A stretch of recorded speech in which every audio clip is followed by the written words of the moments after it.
Hello everyone, कैसे हैं आप सब। होप आप सभी की प्रैक्टिस बहुत ही अच्छी चल रही होगी। मेरा नाम है रिया भारद्वाज और आप सभी का स्वागत है अपने channel memory point maths with रियादी में। लास्ट हम लोगों ने कुछ एग्जाम्पल सॉल्व किए थे एक्सरसाइज नंबर 6.3 से पहले वाले। आज हम लोग उसके आगे के कुछ एग्जाम्पल्स थे उन्हें सॉल्व करेंगे। एंड क्लास की कुछ क्लासेस में मैंने आपको कुछ थ्योरम सिखाई थी। होप वो जो सारी थ्योरम्स थी वो आप सभी को क्लियर हो गई होंगी। अगर उन थ्योरम्स की और क्वेश्चंस की प्रैक्टिस नहीं की है तो प्लीज़ पहले सबकी प्रैक्टिस कर लीजिएगा ज़रूर से। थ्योरम्स पढ़ लीजिएगा अच्छी तरीके से और उनके प्रूफ्स देख लीजिएगा, ठीक है। तो विदाउट डिले स्टार्ट करते हैं एग्जाम्पल नंबर 7 से। चलिए तो रीड आउट करते हैं कि एग्जाम्पल नंबर 7 हमें क्या कह रहा है।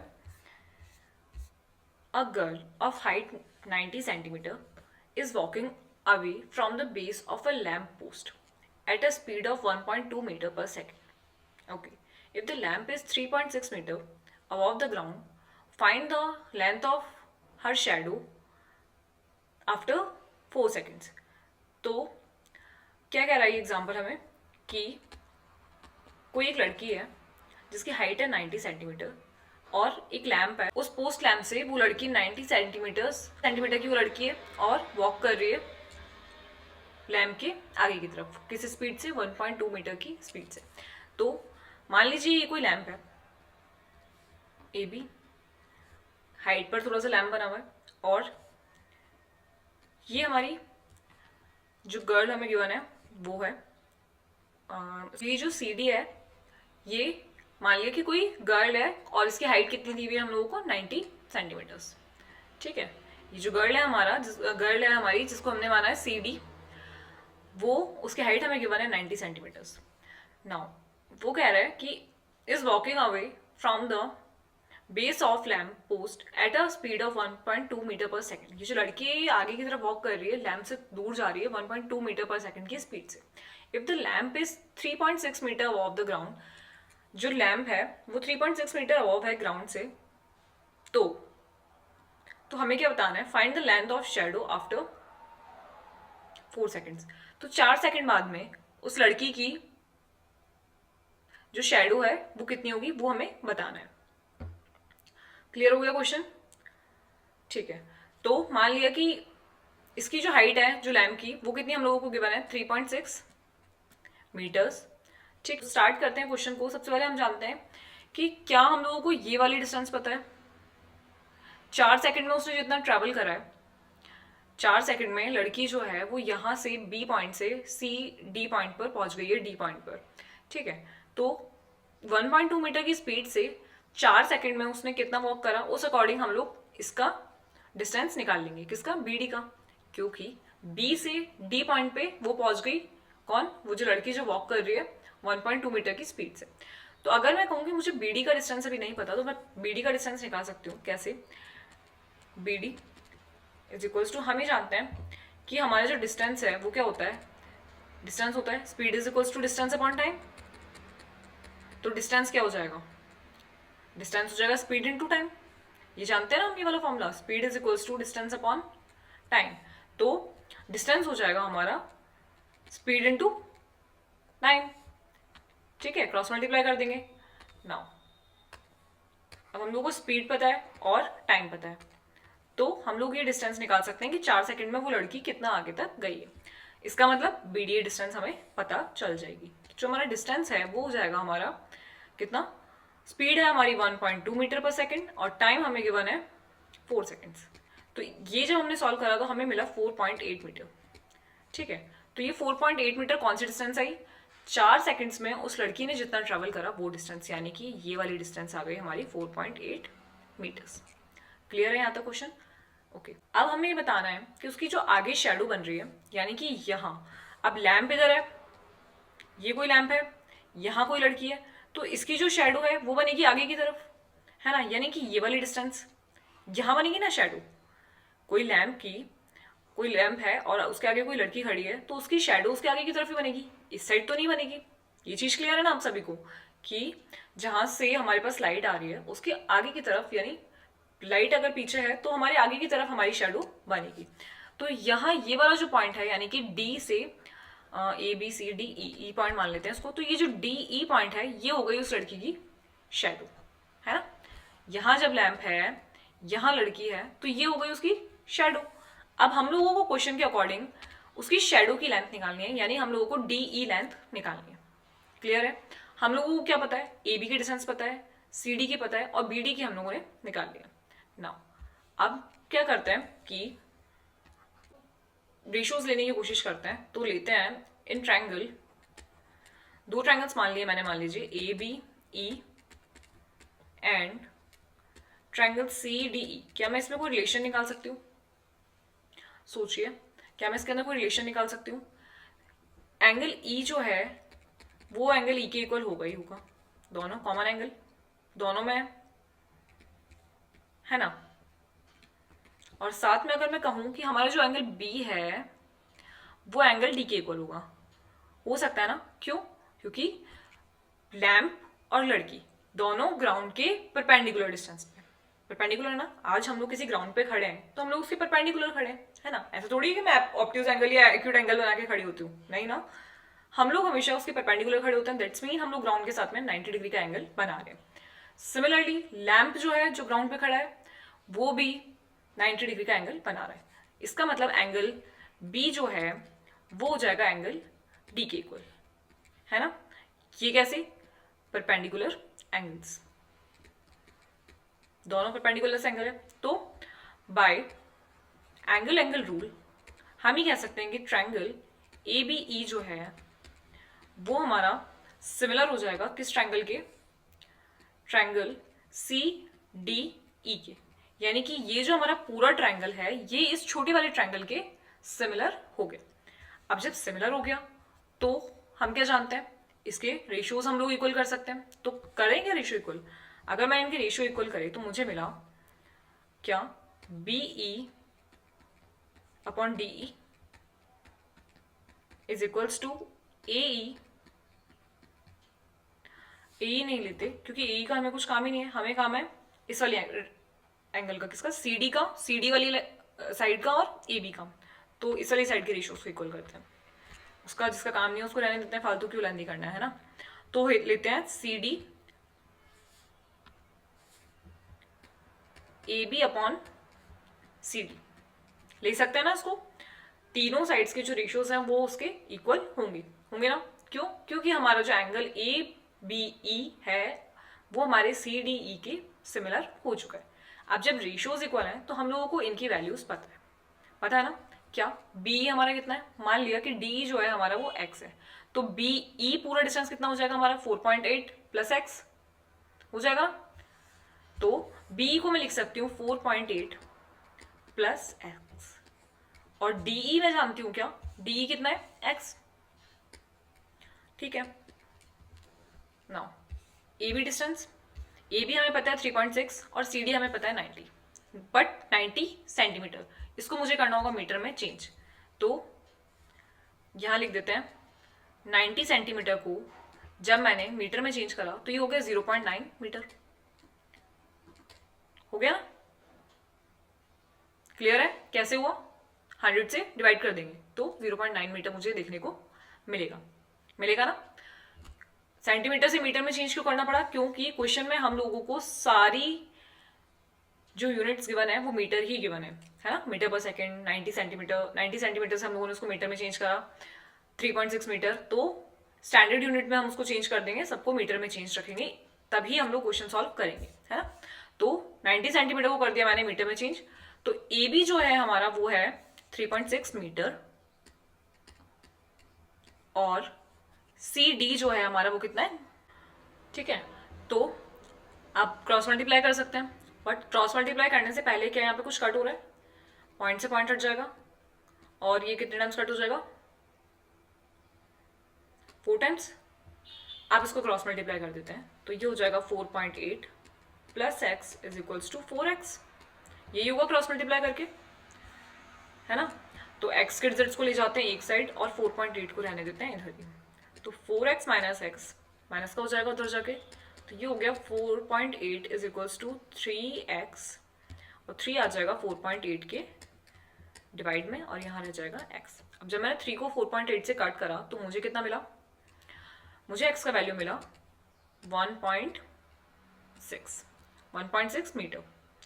तो एक्स का वैल्यू आ गया मेरे पास 1.6 मीटर। इसका क्या मतलब हुआ कि हमारी जो डी ई डिस्टेंस है ये वाली, जिसको हमने माना था क्या कि ये उसकी शेडो है, वो हमारे पास एक्स थी और एक्स की वैल्यू हमारे पास में कितनी आ गई 1.6 मीटर। दैट्स मीन उस लड़की की जो शेडो बन रही है वो 1.6 मीटर की बन रही है ना। यही हम लोगों को बताया गया, यही हमसे पूछा गया था क्वेश्चन में। तो लिख देते हैं, सो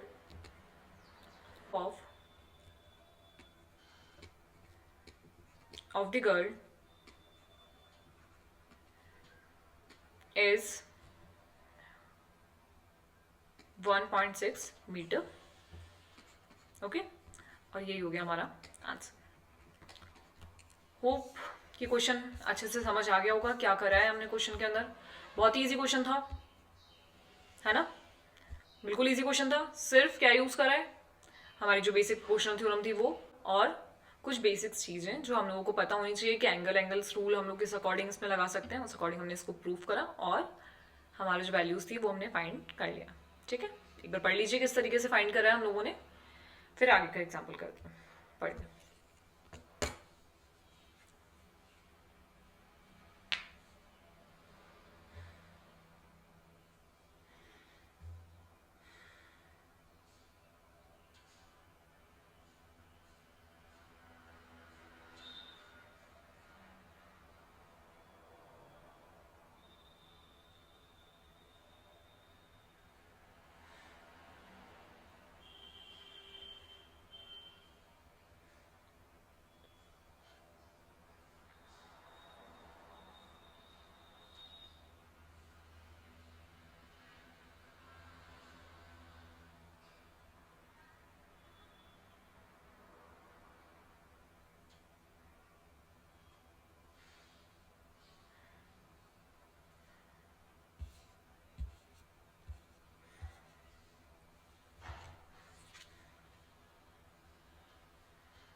ओके, क्लियर है, चले आगे। चलिए नेक्स्ट क्वेश्चन पढ़ते हैं। नेक्स्ट क्वेश्चन हमें क्या कह रहा है, एग्जाम्पल नंबर 8 जो है, in figure 6.33 CM and RN are respectively the medians of AB triangle ABC and PQR। ठीक है, ये पॉइंट हम लोगों को यहाँ पे एक फिगर हमें गिवन है, और ये जो एंगल है ये B है, ये वाला जो पॉइंट है, ठीक है, ये वाला जो पॉइंट है ये B पॉइंट है। हाँ, तो यहाँ पे हमें कह रहा है कि फिगर 6.33 ये जो फिगर हमें गिवन है इसके अंदर हम लोगों को CM जो है ये वाली लाइन ये है, और RN are respectively the medians of triangle ABC and PQR।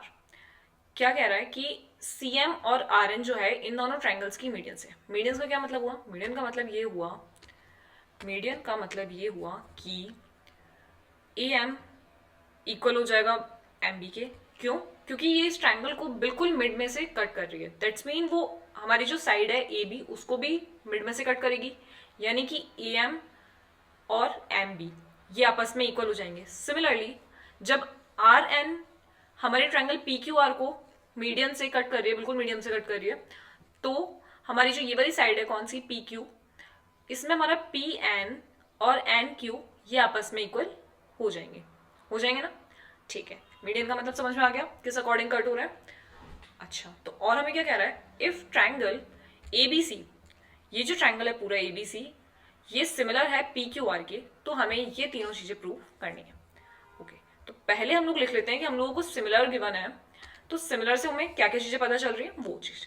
ठीक है, तो सॉल्यूशन स्टार्ट करते हैं और लिखते हैं, गिवन है हमें कि हमारा जो ट्रायंगल है कौन सा ABC वो हमारा सिमिलर है ट्रायंगल क्यू आर के।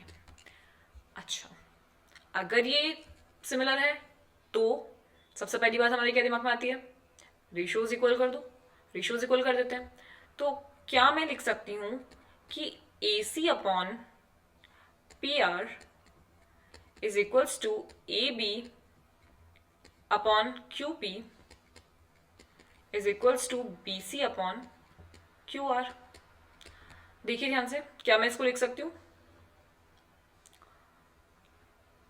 लिख सकते हैं, है ना, रेशियोज इक्वल हो गए। और ए बी को पी क्यू के ही इक्वल क्यों करा है, क्योंकि ये वाली जो साइड है वो उस साइड के सिमिलर बन रही है, दोनों को मिड में से ये वाला हमारा जो सी एम है और आर एन है वो कट कर रहा है, इसलिए मैंने ए बी को क्यू पी के इक्वल रखा है क्योंकि वो उसी के सिमिलर बन रहा है। ओके, ये चीज क्लियर है। और हम क्या जानते हैं, सिमिलर है तो एंगल्स भी इक्वल होंगे, करस्पॉन्डिंग एंगल्स इक्वल होंगे, that's mean angle A is equals to angle A is equals to angle Q, और angle B is equals to angle P, और क्या पता है, angle C is equals to angle R. Clear है? चलिए first question शुरू करते हैं। फर्स्ट क्वेश्चन हमें क्या कह रहा है, फर्स्ट वाला कह रहा है हमें ट्रायंगल ए एम सी को हमें सिमिलर प्रूफ करना है ट्रायंगल पी एन आर के। अच्छा, यानी कि ट्रायंगल ए एम सी, यानी ये वाला ट्रायंगल ए एम सी, ये वाला ट्रायंगल है, इसको हमें सिमिलर प्रूफ करना है पी एन आर के, पी एन आर के।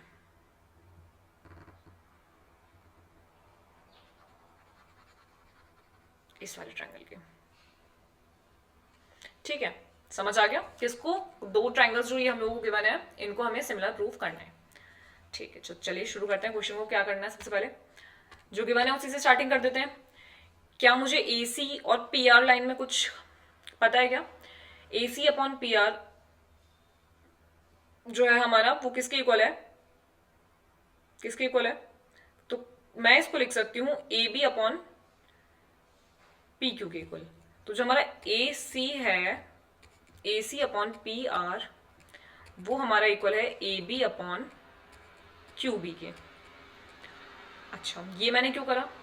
क्योंकि मुझे ये पता है कि हमारा जो ए एम है वो हमारा इक्वल है एम बी के। हमारा जो, अगर मैं ए बी को ध्यान से देखूं तो ये हमारा इक्वल है ए एम, इसके अंदर हमारा ए एम जो है वो एम बी के इक्वल बन रहा है, बन रहा है ना। तो क्या मैं ए बी को 2 ए एम लिख सकती हूं? क्यों? ये भी एम और जो बी एम है वो भी एम। ठीक है, इसको इस तरीके से समझिए, दोबारा से समझाती हूँ इस चीज को। हम ये जानते हैं, ध्यान से देखना, ए बी लाइन को, ए बी लाइन को हम लिख सकते हैं, ए बी जो है हमारा वो हमारा है A M plus M B, है ना। और हमें ये पता है कि हमारा जो ए एम है वो हमारे एम बी के बराबर है ना। तो क्या मैं ए बी को A M plus A M लिख सकती हूं? क्यों? एम बी की जगह पे मैंने वापस से एम लिख दिया क्योंकि दोनों इक्वल है ना। तो A M plus A M जब मैंने लिखा एम बी की जगह पर, तो हमारा जो ए बी है, तो हमारा जो ए बी है वो कितना बन गया?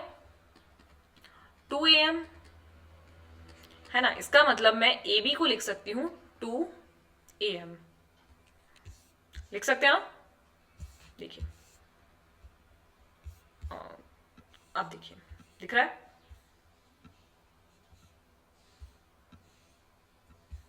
इस तरीके से ए बी जो है उसको मैं लिख सकती हूँ A M plus M B, है ना।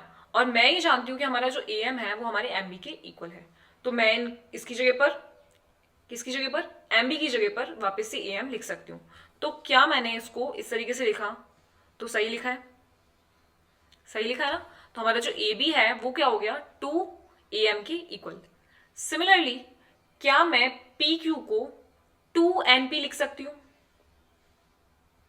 लिख सकते हैं ना। कैसे? इसी तरीके से कि हमारा जो पी क्यू है, हमारा जो पी क्यू है, यहाँ पे करके दिखाती हूँ कि हमारा जो पी क्यू है वो क्या बन रहा है, P N plus N Q. और हम ये जानते हैं कि हमारा जो पी एन है वो इक्वल है हमारे एन क्यू के। तो क्या मैं एन क्यू की जगह पे भी पी एन लिख सकती हूँ? लिख सकते हैं ना। तो हमारा जो पी क्यू है वो हो जाएगा हमारा 2 पी एन, हो जाएगा। सेम ये तरीका। अब ऐसा मैंने क्यों करा, इसे समझने के लिए मैंने इसको लिखा है, देखिएगा। ऐसा मैंने क्यों करा कि हमारा जो ए सी अपॉन पी आर है उसको तो रहने देते हैं हम ऐसा का ऐसा, और ए बी की जगह लिख देते हैं 2 AM,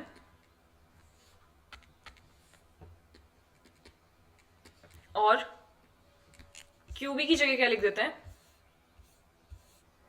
क्यू पी की जगह लिख देते हैं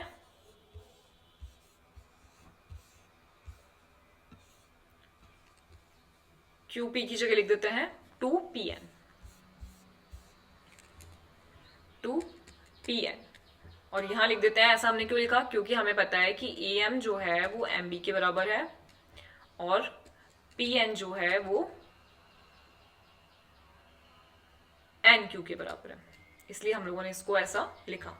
ठीक है, अब 2 से हो गया 2 कट, तो मुझे क्या मिला, A C upon P R is equals to A M upon P N. अब ये जो साइड है मेरी A C upon P R, ये मेरी इस रेशो के इक्वल भी हो गई, किसके equal, P M upon A M upon P N के। तो ध्यान से देखिएगा, A M upon P N के इक्वल हो गई। तो क्या ये इस ट्रायंगल की लाइंस नहीं बन रही क्या, किस ट्रायंगल की, इस ट्रायंगल की लाइन बन रही है ना। देखिए A M upon P N और A C upon P R अपन ने ऑलरेडी लिया है। अब दो जो साइड्स हैं उनके रेशियोज तो हो गए इक्वल। साथ में हम लोगों को एक चीज और गिवन है, क्या, तो अब हमें साथ में क्या चीज गिवन है कि हमारा जो एंगल ए है वो हमारे एंगल पी के इक्वल है ना। क्यों, सिमिलर लाइंस हम लोगों ने देखी थी, सिमिलर एंगल्स करस्पॉन्डिंग एंगल्स भी इक्वल होंगे। तो जब हमारा एंगल ए जो है वो एंगल पी के इक्वल हो गया, यानी कि ये वाला जो एंगल है,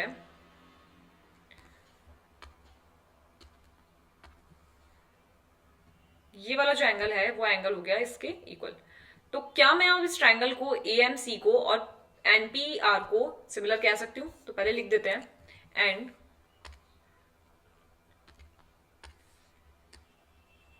angle A is equals to angle P. ये भी हम लोगों को पता है कैसे, कोरस्पॉन्डिंग एंगल्स। ओके, तो दो साइड्स एक एंगल, रूल से हमारा जो ट्रायंगल कौन सा ए एम सी है, ए एम सी, वो हमारा सिमिलर हो गया ट्रायंगल पी एन आर के। हेंस प्रूफ हो गया। कितना इजीली हो गया, देखिए ये मैंने सिर्फ रफली लिखा है समझने के लिए, इसको थोड़ा सा और साइड में कर देते हैं अगर आपको लिखना हो तो। इसको थोड़ा सा साइड में कर देते हैं,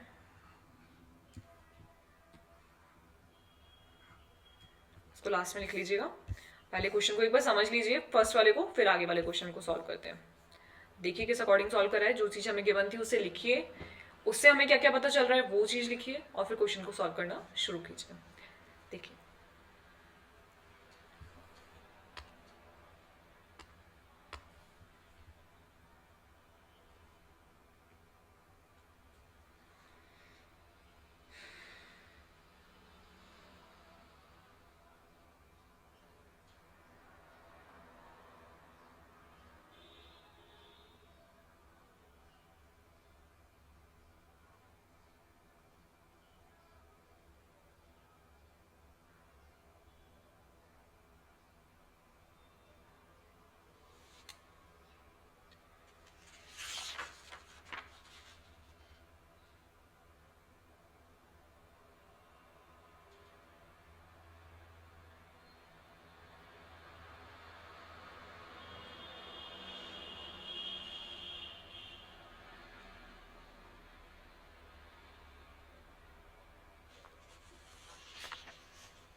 अगला क्वेश्चन स्टार्ट करें।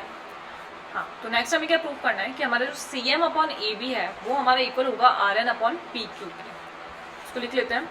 सेकंड क्वेश्चन हमारा हो गया है हमारा C M upon R N is equals to A B upon P Q. अगला क्वेश्चन, तो क्या मुझे क्या इसका रिलेशन कोई पता है क्या? देखते हैं एक बार। A B upon P Q, A B upon B नहीं पी, यहाँ पर है।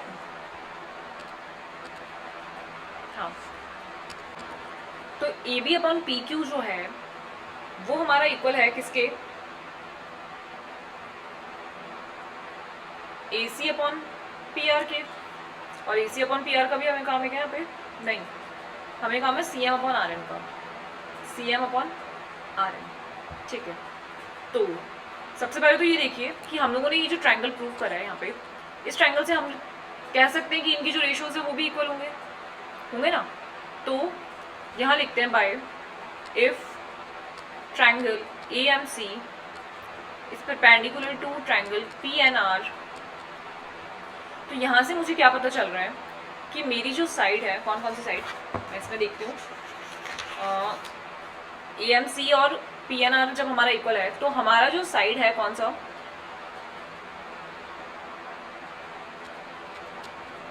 A C upon P R, वो इक्वल हो जाएगी हमारे A M upon P N के, और साथ में C M upon P R. ये रेशियो इक्वल होगा ना? क्यों? क्योंकि अभी हम लोगों ने इन दोनों ट्रायंगल्स को इक्वली प्रूव करा है। ये जो फिगर हमें गिवन है इसको आप अपने बुक से देख लीजिएगा अगर मैं नीचे इसको कर रही हूँ तो। ठीक है, तो इनके रेशियोज हम लोगों ने इक्वल कर दिए। अब रेशियोज इक्वल करने से क्या मुझे कुछ पता चला? हमें प्रूव करना है C M upon R N. C M upon R N जो है, ये पी आर नहीं आर एन होगा, सी एम अपॉन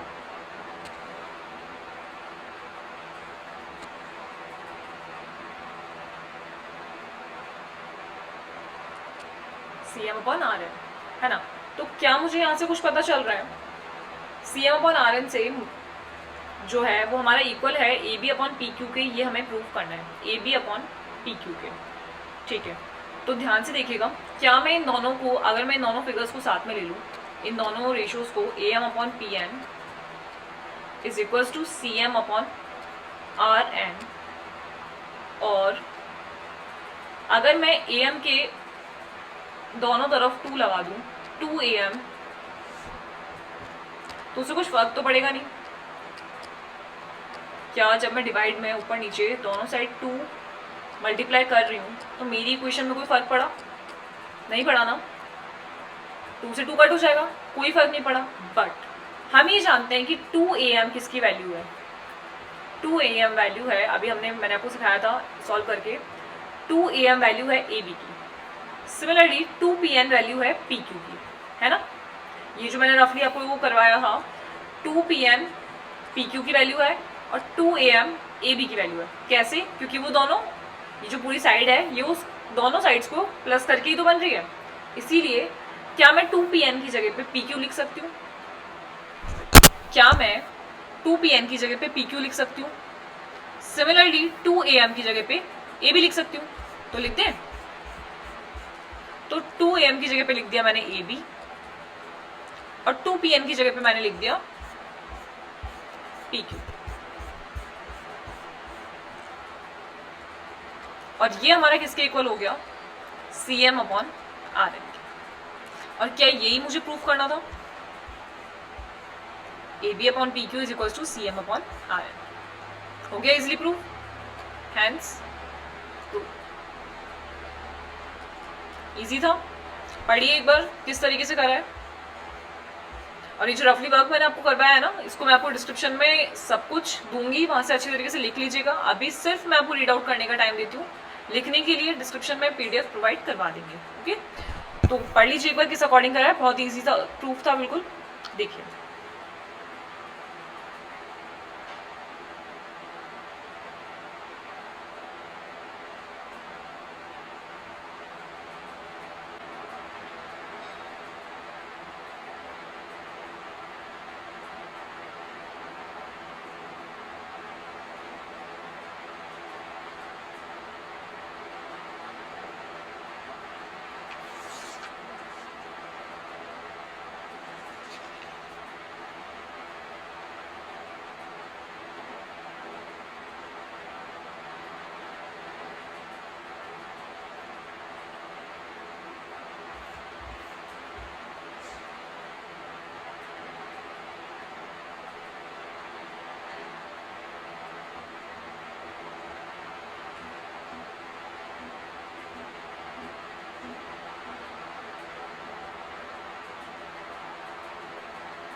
क्लियर हो गया? चले आगे। चलिए नेक्स्ट में हमको क्या प्रूव करना है, थर्ड है हमारा क्वेश्चन। उसमें हम लोगों को जो हमारे अगले वाले दो ट्रायंगल्स बचे हैं CMB, उसको हमको प्रूव करना है सिमिलर किसके, RNQ के। यानी कि अगर फिगर को ध्यान से देखें तो हमें प्रूव करना है इस बार CMB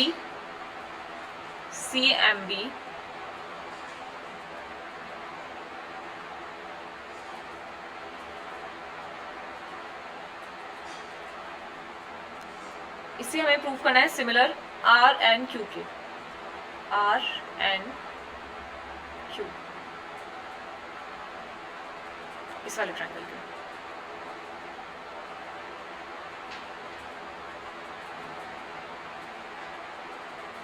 ठीक है, समझ आ रहा है? BMC को प्रूव करेंगे ट्रायंगल QNP के, है ना। CMB यानी ये वाला ट्रायंगल और RNQ यानी ये वाला ट्रायंगल जो पिंक वाला है, उसे हमें प्रूव करना है सिमिलर। सेम जैसे फर्स्ट वाला क्वेश्चन क्या था इसका, सेम उसी तरीके से होगा। चलिए स्टार्ट करें। तो क्या क्या हम लोगों को पता है उस अकॉर्डिंग स्टार्ट करते हैं।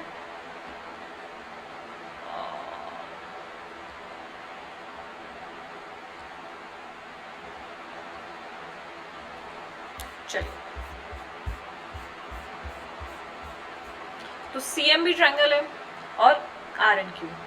अब अगर मैं इस फिगर को ध्यान से देखूं इन दोनों में, तो मुझे ये पता है कि BC जो है वो QR के रेशो में इक्वल है AB और QP के। तो मैं इन दोनों रेशोज को इस बार साथ में लेती हूँ। क्यों? क्योंकि इस बार मुझे इस वाली साइड का काम है ना। ये हम लोगों को दिमाग लगा के लेना है। अब आप ऐसे नहीं कि अब कोई भी दो साइड्स ले लेंगे, नहीं, हम लोगों को जिन साइड्स का काम है उस अकॉर्डिंग हम लोग क्वेश्चन में से उठाएंगे। अब मुझे काम है BC QR का, और साथ में ये जो छोटा वाला MB है इसका। अभी जो MB है ये हमारा आ रहा है AB वाली लाइन में, दैट्स मीन हमें AB वाला रेशो भी लेना पड़ेगा और साथ में BC अपॉन QR वाला रेशो भी लेना पड़ेगा। ओके, तो अब मैं लूंगी AB अपॉन PQ, हमारा AB अपॉन PQ इक्वल है किसके, BC अपॉन QR के, BC अपॉन QR के। अच्छा, तो क्या मैं यहां से फिर से फर्स्ट क्वेश्चन की तरह 2AB को लिख सकती हूँ 2,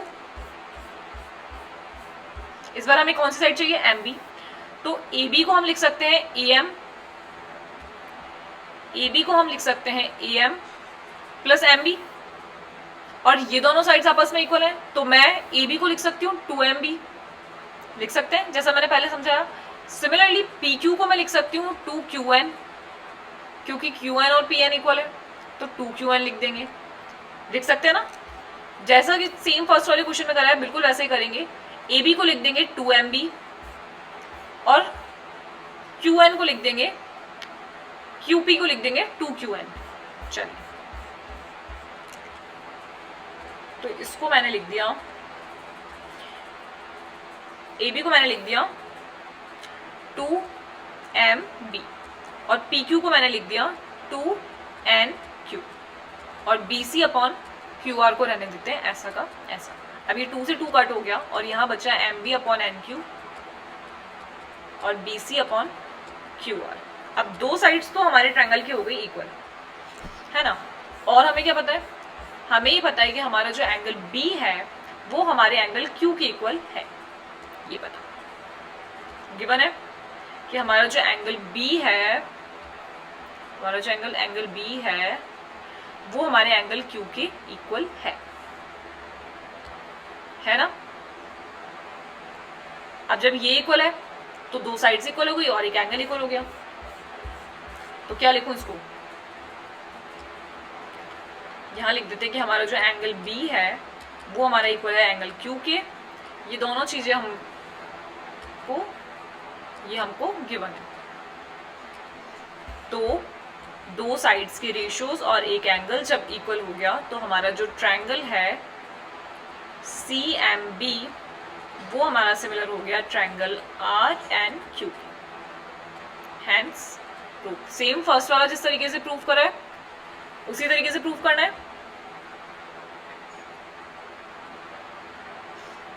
है ना, सेम क्वेश्चन था, पढ़ लीजिए एक बार। कहाँ गया, ये देखिए डायग्राम अपनी बुक से देखिएगा और किस अकॉर्डिंग हमने सॉल्व करा है वो देखिए, सेम फर्स्ट वाले क्वेश्चन की तरह, बस साइड्स इस बार अलग है। ठीक है, देखिए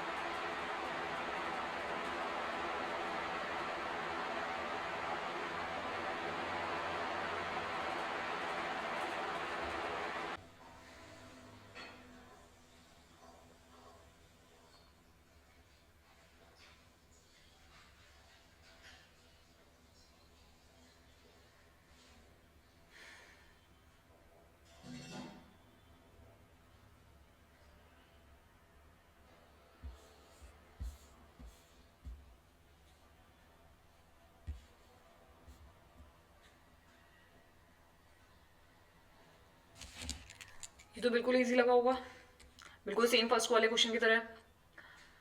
जो एग्जाम्पल 8 का फर्स्ट वाला हम लोगों ने सॉल्व किया था, उस पहले हम लोगों ने आधा इधर वाला सिमिलर प्रूव करा और फिर उसके बाद में आधे इधर वाले जो ट्रायंगल्स हैं उनको सिमिलर प्रूव करा, बिल्कुल सेम वे में। और बीच में जो हम लोगों को सेकंड नंबर में रेशियो इक्वल करना था, वो भी जस्ट इसका रिवर्स ही हमें प्रूव करना था।